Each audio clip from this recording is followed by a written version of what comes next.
আসসালামু আলাইকুম। এই যে শুনেন, আমাদের সিটাইঙ্গা ভাই আছে আর আমাদের বাংলাদেশের প্রেসিডেন্ট এলাকার লোক কিশোরগঞ্জের, তাদের মুখ থেকে শুনেন যে সৌদি আরবে বাংলাদেশরা কি অবস্থায় আছে। আসসালামু আলাইকুম ভাই, সব কি কইয়াম ভাই। দালালে আমারে বাইল দিয়া 3.5 লাখ টাকা নিছে, নিয়া আমারে পাঠাইছে, পাঠাই আমারে 3 মাস বয়া রাখছে। আকামা দেয় নাই, কোনো কিছু দেয় নাই। এরপর কি করব, বিলার মধ্যে আটকায় রাখছে। তারপর আমি ওইখান থেকে চলে আইছি। আমার এখন পর্যন্ত আকামা দেয় নাই। আমি আজকে 1.5 বছর ধরে এভাবে ঘুরে ফিরে খাইতাছি আর টুটকি টাটকা কাজ কাম করতাছি। দালালে ফোন দিই, দালাল আমার ফোন ধরে না। অন আমি একটা বিপদে আছি। আকামা ছাড়া কোনো কাজকর্ম পাওয়া যায় না, কোনো কিছু পাওয়া যায় না। থাকতো এনে হেনে অনেক সময় গেছে, আমি রাস্তাঘাটেও শুয়েছিলাম। তাই আইসি মাঝাত কাজ করছি, করে সরে সব কিছু করেছি। যেও কাজ করি, আকামা ছাড়া কাজ করলে টাকা পয়সা দেয় না, কফিল ভালো না, এই সেই। অমন জেলে দালালটা ফোন দিতে, দালাল ফোন ধরে না। কয় তোরা পাঠাইছি আমরা বিমান লাগাতেই, তুলে দেওয়ার ইয়া এই তুলে দেওয়ারই নিয়ত, কিন্তু তুলে দিছি, আমাদের কাম শেষ। তোমারটা তুমি বাইর করে লও।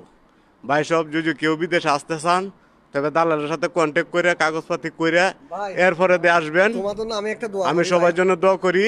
বিদেশ আসলে সবাই বুঝে বাজে আসবেন। কাছের কোনো লোক থাকলে কোম্পানিটা কি ভাই কোম্পানি কাজ তোমার দালাল জন্য একটা আমি দোয়া করতেছি, তুমিও দোয়া করি লগে লগে একসাথে।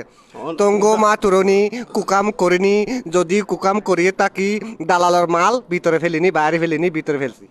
আলহামদুলিল্লাহ। আচ্ছা আজিম ভাই, এ, তুমি কিছু বলো যে এখন যারা নতুন যারা আইতে চাইতেছে সৌদি আরবে, তারা কি এটা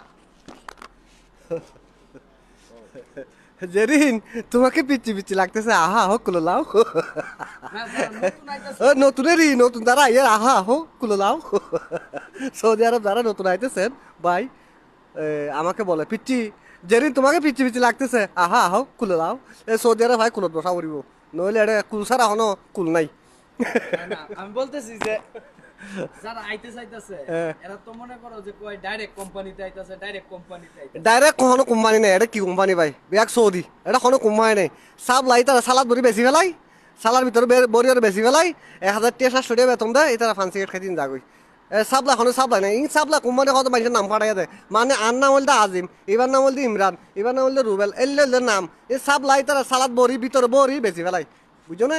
দালালের মা আর বই নরে সুদি দালাল হলে বহুত খাঙ্কির ফানি, তারা এটা আসর দালাল বালা, এটার মা বাবা বালা নয়। দালাল অত্যন্ত ভালো, অত্যন্ত ভালো ফোন দালাল। তার মা বাপ বালা নয়, মা বাবা মানা করা উড়ে তো আই ফুয়ার স্কুলত পাঠাইলে ফুয়াই বার গাইডিয়ান হলে ফুয়াই বা ফেম করেন কি ফেম নকরের। মেন হতো যে দালাল ভালো, ইতারা সাবলা কুমনে বেশি, ইতারা খাইব তাকে ওই তারা মা বাপ বালানো ন বুঝো। এ মা বাবার কি গাইল দিও, মা বাপ বালানো ভাই। মা বাপ ভালো হইলে ফুসগুচ্ছ দেয় ফুয়াটি ফটো হাঁটার খ্যাঙ্গুরি হাঁটার। এ মা বাপ বালানো আর দালাল ফটো ভালো হইব। এটার মা বাপ ভালো হইতো, তো দালালও ভালো হইতো। হতল দেই এ বেচারা অসা খাই, আমি আর 3 বছর আর বাংলাদেশত থাকিলে কলেজ পড়লে হয়তো তুমি কোথায় থাকো, হয়তো আমি হোস্টেলে থাকি, কিন্তু গিয়া ওই হোস্টেলে থাকে তো নয়, ইতারা বেসালাত ভাষাত থাকে, ইংলিশত বেসালা ভাষা বলে। ইতারা তো এটা সালা বড়ি বেশি ফেলার সৌদি আরব, ইয়ান তারা হতে সাপ্লাই কোম্পানি। তুমি যে মাঝরাতে কাজ করছিস, কি মাজরা হ ভাই, এক সৌদি লফ পাইলাম ভাই, এবার আর হয়তো বুঝা সৌদি হয় বুর্গা বুর্গা। ইটা ফেরোয়ান তো হারাপ, ফেরোয়ান ফেরোয়ান ফেরোয়ান বহুত বালা।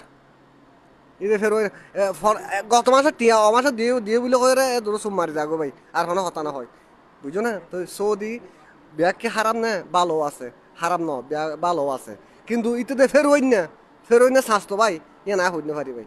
নদীও দিয়ে বলে হতে পারি, হতে মাসের টাকা তোমাকে দিয়ে দিছি, ও আল্লাহ দিয়ে দিছি, আল্লাহর লামা ফেলাই মেরি, আল্লাহরে মারি লামা ফেলাই আসাম মানি দিয়ে হত ও আল্লাহ, ও আল্লাহ দিছি। তাহলে কি করবে ভাই, হার হার হার হার বুঝাবে দুঃখ হতা এক আমাদের নাই দে নাই। আরে সব ভাই আমি সব কমপ্লিট বেশি ফেলে গেছে, সালা সহ সালা বিয়ারি রে। তুই কি হইবা শ্রীরাঙ্গত বাসা বলো, শ্রীরাঙ্গত বাসা হদে হদে বাইনে গেছে, সাল হয়ে গেছে, ইয়ে সাবলে কুমায় টানি সাল হয়ে গেছে, আমও গেছে, সব গেছে, আমিও গেছি, বুঝছো না ভাই? নতুন যারা আইতাছে নতুন যারাই তারা আল্লাহ করিব, এটা আর কিছু করার নাই। এটা নমাজ বোন হইলে এটা এর আসতো নমাজ। এখন কি হেলা কি কোম্পানি সৌদি আরবে বানায় আইতাছে না আয়া বানাইবো কোম্পানি? ও ভাই সৌদির কোনো কোম্পানি আছে না খোঁজ দে আই কিছু না বুঝিলাম আমি ইংলিশ খোঁজ দে না আই বাংলা খোঁজ দে হোয়াট ইজ দে আই ইংলিশ না খোঁজতো ভাই বাংলা খোঁজ দিতে আর কি কোম্পানি কি বানায় আনিব না ব্যাগ সৌদি এটা কোম্পানি বলতে কোনো কিচ্ছু নাই তোর নাম আর নাম এর নাম এর নাম আকামার বদলে এখন কি করি রাস্তাঘাটে বাইরেলে পাসপোর্ট নিয়ে বাইরে passport। পকেটে সবসময় পাসপোর্ট থাকে হ্যাঁ ফাস্ট আকামা নাই আকামা আকামা নাই। দেখাইতে পারি না এই খালাস কি দালালের মাধ্যমে বিদেশ আইলাম রে ভাই আকামা কাল্লি বাল্লি আকামা কি দেখামু আকামা তো নাই ধরো। আকামা তোমার কি কি যে আকামা যে কালারটা কিরকম পাসপোর্টটা তো এটা নিজের টাকা দিয়ে বানাইছি বাংলাদেশে তাই বুঝতেছি যে আসলে পাসপোর্টের কালারটা কিরকম কিন্তু আকামাটা সৌদি আরব আওয়ার পরে যে এটার কালার কিরকম মানে এটার কালারটাই দেখি নাই আসলে যে আকামাটার ছবিটা কিরকম এটাই দেখি নাই কেমন দালালের মাধ্যমে আইলাম আচ্ছা নতুন যারা আইতাছে কইতেছে যে এই 15 মাসের একামা দিব হেরার বেলায় কি কো এটি ছিল দালালের কথার মুখের খালি কথাটাই আর কিছু না নতুন একটা নাম এটা নতুন একটা নাম দিব দে 15 মাসের একামা না 15 মাসের একামা না এবার দালালের একটা নাম দিয়ে দে 15 মাসের একামা দেব তার বাসি তার মার ভাষা আনি বয়া করাইব ওই দর একামাই ভালো 15 মাসের একামা দিব সৌদিতে কিন্তু এই তার মার ভাষা আনি বয়া করাইব দে একামা দিব তো নয় আচ্ছা ভাই দালালে যে একটা মধু লাগায় এই মধুটা বলে তো। ওরে ভাই কি মধু যখন আমি বাংলাদেশে তখন ইয়া চালাইতাম মোটরসাইকেল চালাইতাম পাটাতে গাড়ি চালাইতাম বলতেছে ওইখানে আর কয় টাকা ইনকাম করে এখানে আইসা পড়ো কবি শপের চাকরি আছে 8 ঘন্টা ডিউটি 50-60 হাজার টাকা বেতন পাইবা দৈনিক 2-4 ঘন্টা করে ওভারটাইম করতে পারো মাসে লাখ টাকা ইনকাম করা ব্যাপারই না আইসা পড়ো বলতেছে যে আমার বাড়ির পাশে অনেকে যাইতেছে এরকম ভাবলাম যে কি করবো এখান থেকে তো কিছু করতে পারি না অনেক বছর যাবত গাড়ি চালাইতেছি যাই দেশে দিয়ে কিছু করতে পারি না বিদেশি গিয়ে কিছু একটা করা যায় কিন্তু না ভাই কিন্তু আমি দেশে অনেকটাই ভালো আছিলাম এইখানে আইসা অনেকটাই বিপদে পড়ে গেছি অনেকটাই না আছে থাকার একটা ভালো রুম না আছে কোনো খাওয়ার শান্তি না আছে একটা কাজ 24টা ঘন্টাই মানে মাথার ভিতরে টেনশন রাত্রে একবেলা তো মানে 1 ঘন্টা যে ভালো করে ঘুমামু এরকম শান্তি নেই এই একটা দিনকাল যাইতেছে আর কি বর্তমানে অবস্থা আচ্ছা আজিম ভাই ওই যে